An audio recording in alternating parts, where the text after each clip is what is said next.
پاکستان یہ جو پروپیگنڈا کرتا ہے کہ ایک مسلم کنٹری ہے، ہم نے ان کے سامنے یہ بات بھی رکھا کہ بھارت میں 14.5 کروڑ کے قریب مسلمان رہتے ہیں۔ بھارت میں جو ہمارے علماء ہیں، چاہے وہ بریلوی مسلک کے ہوں، دیوبندی مسلک کے ہوں، اہل حدیث ہوں، اہل تشیع ہوں، ان علماءوں کا کوئی مقابلہ پاکستان کے علماء نہیں کر سکتے۔ پاکستان کے پروپیگنڈا جھوٹ ہے۔ ہماری یہاں پر ملاقات شورا کونسل کے ہیڈ سے ہوئی، اس کے بعد ہماری ملاقات ہوئی 2 گھنٹے تک عادل جبیر جو پہلے فارن منسٹر تھے سعودی عرب کے، 2 گھنٹے سے ان سے بہت ڈیٹیل ملاقات ہوئی۔ پھر آج ہم 2 تھنک ٹینکس میں گئے، کل ایک تھنک ٹینک تھا، آج ایک تھنک ٹینک تھا، اور آج ہم یہاں پر جو ایک عرب یونیورسٹی ہے فورنسک سائنسز کی، جس کا گجرات فورنسک سائنس سے MOU تھا، تو اس ٹرپ میں اگر آپ دیکھیں گے تو سب سے پہلی بات یہ ہے کہ کنگڈم آف سعودی عربیہ میں 27 لاکھ لوگ بھارت کے یہاں پر رہتے ہیں، کام کرتے ہیں، اور جو ہمارا جو فورن ایکسچینج ہر بھارت کا ناگرک بھی جاتا ہے دیش کو، اس کا ایک بہت بڑا حصہ کنگڈم آف سعودی عربیہ سے جاتا ہے۔ تو 27 لاکھ لوگ یہاں پر رہتے ہیں۔ پھر ہم جہاں بھی ملے ڈیلیگیشن نے ان کو بتایا کہ کیسا ٹیررزم پاکستان کی طرف سے کیا جا رہا ہے اور کیسا نشانہ بنایا جا رہا ہے بھارت کے ناگرکوں کو۔ تو ہمارا یہ ہم نے ان کے سامنے بات رکھی کہ پاکستان کو FATF کی گرے لسٹ میں دوبارہ لایا جائے، اور یہ تمام کنگڈم آف سعودی عربیہ اس کا ممبر ہے FATF کا۔ 2018 میں انہوں نے ہماری مدد کی تھی۔ اس کے بعد ہم دیکھیں کہ پاکستان پر تھوڑی بہت روک ٹوک لگی اس کے اوپر۔ تو اچھی ملاقاتیں رہیں، ذمہ داروں سے بات رہی، ان کے بھی کنسرنس تھے، ہم نے ان کو بتایا۔ بعض نے کہا کہ آپ بات چیت کا کیا مرحلہ ہو سکتا؟ ہم نے کہا کہ ہم نے پہلے بات چیت کی 26/11 کے بعد، پٹھان کوٹ کے بعد، مگر اس کا کوئی نتیجہ نکلا نہیں، الٹا ہم کو نقصان ہی ہوا۔ تو آل ان آل یہ تمام باتیں ہم نے ان کے سامنے رکھی ہیں، اور ہم نے ان کو یہ بتایا کہ جو پاکستان یہ جو پروپیگنڈا کرتا ہے کہ ایک مسلم کنٹری ہے، ہم نے ان کے سامنے یہ بات بھی رکھا کہ بھارت میں 14.5 کروڑ کے قریب مسلمان رہتے ہیں، اور یہ ان کا بولنا بالکل سراسر غلط ہے۔ اور پھر ہم یہاں پر ان کو یہ بتائے ہیں کہ دیکھیے پچھلے سال جو ہے سعودی عرب نے پاکستان کو ایڈ دیا 2 بلین کا، پھر 2024 میں سعودیہ نے ان کو لون ایکسٹینڈ کیا 3 بلین کا۔ ہم نے کہا کہ پاکستان میں تو کوئی ہو نہیں رہا نا، کوئی ان کی اکانومی اسٹیبل نہیں ہو رہی، الٹا پیسہ ہمارے اپنے غریبوں کے لیے استعمال نہیں ہو رہا۔ ہم نے ان کو بتایا کہ پاکستان اپنے ڈیفنس کا بجٹ ان کا 2.6% ہے GDP کا، اور بھارت کا 1.9% ہے۔ تو یہ کنٹراسٹنگ ہم نے بتایا کہ پھر قریب ہمارا $50 بلین کا ان سے ہمارا ٹریڈ ہے، بائلیٹرل ٹریڈ ہے۔ اور پھر ہم نے اس پاکستان کے پروپیگنڈے کا میں نے اس کو بتایا کہ اسلامک یونیورسٹی مدینہ میں ہے، اور وہاں پر جو پروفٹ محمد صلی اللہ علیہ وسلم کی سیرت پہ جو کتاب پڑھی جاتی ہے اس کا نام رحیق المختوم ہے۔ تو اس کو تمام لوگوں کے کمپٹیشن میں فرسٹ پرائز ملا تھا مسلم ورلڈ لیگ کی طرف سے، اور وہ کتاب لکھنے والا مولانا صفی الرحمان مبارک پوری رحمۃ اللہ علیہ تھے۔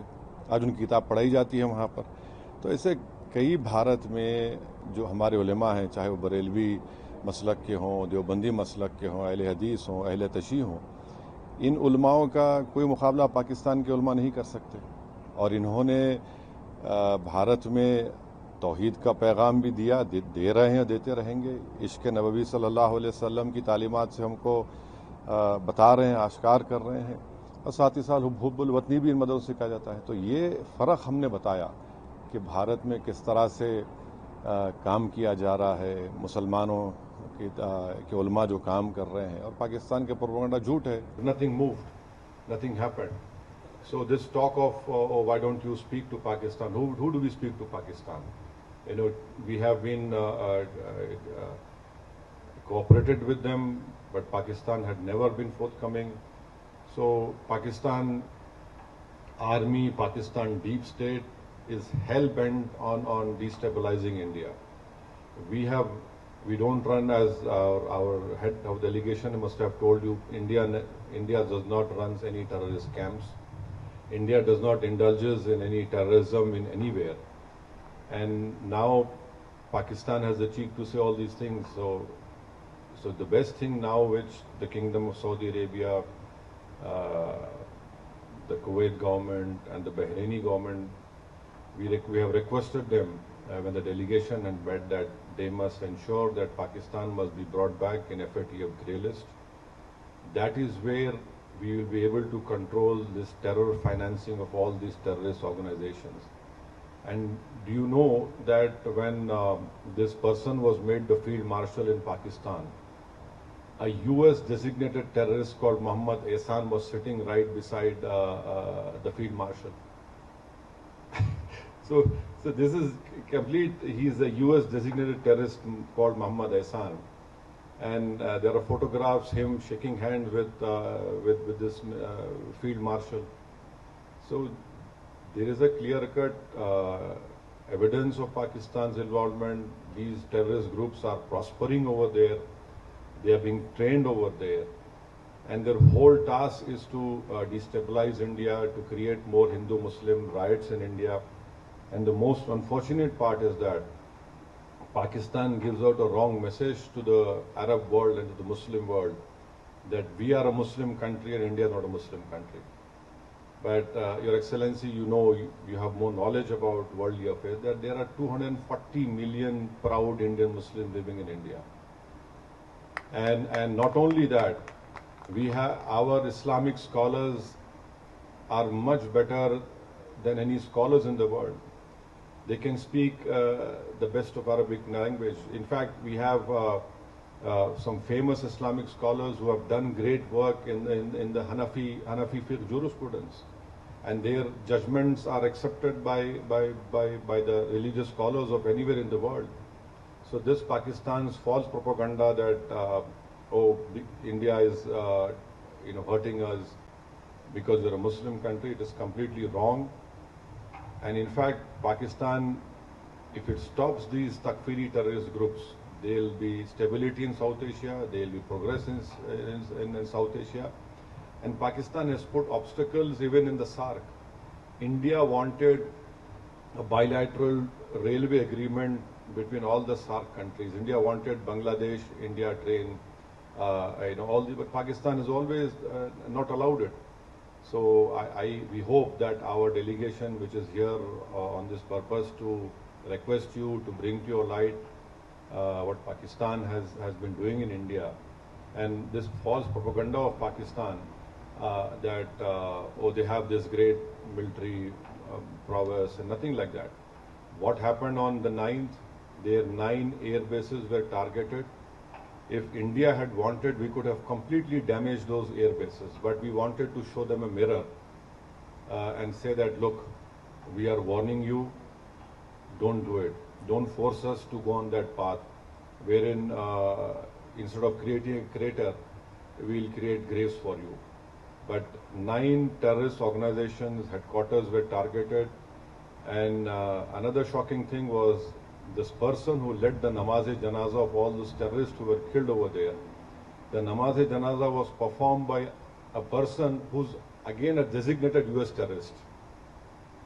And in Namaz-e-Janaza you have these proscribed organization members along with the Pakistani army.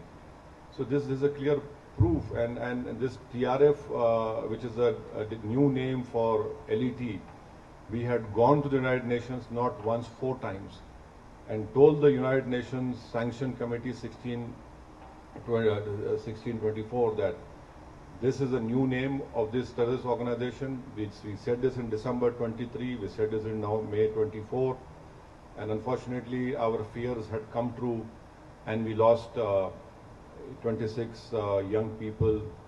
A girl who got married 6 days ago became a widow on 7th day. So these are all tragedies which we have been facing.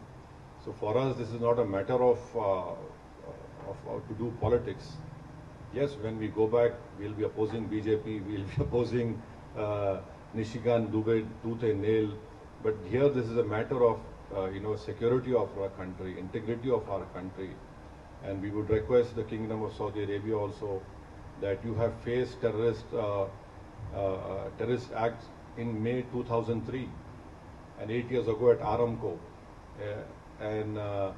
so we hope that, and also you know very well that the Ulema Council of Saudi Arabia have given a fatwa against terrorism. In that fatwa, they have clearly stated that financing of terrorism, you're a complicit in the Terror Act. We hope that the Kingdom of Saudi Arabia has stood with us, and we are proud of the relationship which we have with Kingdom of Saudi Arabia. There are 2.7 Indians who are living over here comfortably, and they are part of, they send around about 6% of foreign exchange to India. There are many Indian companies who are investing in India. The bilateral trade is to the tune of $49 billion. I hope it increases. We are hoping that this relationship will be more prosperous, will be strengthened. We have a strategic relationship with Kingdom of Saudi Arabia. We have done naval exercises together. Our armies have done exercises together. And His Highness the Crown Prince, when he came to India in 2019, had stated that they will be investing around about $100 billion in India. So yes, this is a great relationship which we have with Kingdom of Saudi Arabia, and we hope that Pakistan would be stopped from indulging in wanton terrorism in India. Their misadventure should end. It is not good for them also, because let me tell you very frankly that people of India are sick and tired of this terrorism being perpetrated by Pakistan, and Pakistan's deep state and military, and in fact, in Riyadh, you have the Islamic nations ICMTC over here, and so it's an additionally very important that we stop Pakistan from what it is doing. We have no qualms. Let Pakistan grow. Let Pakistan be prosperous. Let Pakistan people's poverty be eradicated. Let Pakistan children don't get polio. But unfortunately, as someone had rightly stated, that every country has an army. The Pakistani army has got a nation now. So this is what they have been doing. I hope that whatever our delegation has met His Excellencies in our visit of today and yesterday and tomorrow also, we hope that a positive response would be there. And so this is what we have been trying to impress all of you, and we require your support. We require indulgence at a crucial period of our time, so that India becomes more stronger. And in a stronger India is not threat to anyone. And Pakistan is a threat to their deep state, is a threat to humanity. So these are a few words I had to say. Thank you so much for allowing me to say what I have to say. Thank you.